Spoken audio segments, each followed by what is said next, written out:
This is what the inside of the litter box looks like. It's made of plastic, and then there's this area where the litter goes. There's a button on the front of the litter box.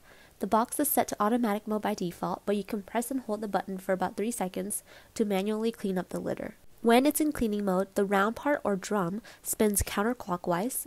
There's a flap with holes that separates the unused litter in clumps. As it continues to spin, the clumps will get deposited into the hole, which is where the trash bag is. So here I put some litter inside. Make sure to not overfill it. My cat was a little afraid of it at first, but then she went in and used it.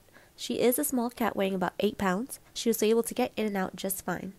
So here she is inside doing her business. After she finishes, she was able to get out, and that's it. I have my litter box set to self-clean 10 minutes after my cat leaves. So here it is after 10 minutes. It begins to spin and clean. This is what the process looks like with the litter and clumps inside. After it spins one way, the clumps get deposited into the trash hole. Then it spins the opposite direction so the unused litter can go back to its original spot. The whole process takes just a few minutes. It's pretty quiet and not loud at all, which is nice. It has sensors that detect your cat's presence, so it prevents the cleaning cycle from starting when your cat is inside. It also neutralizes the smells to keep your home smelling fresh and clean.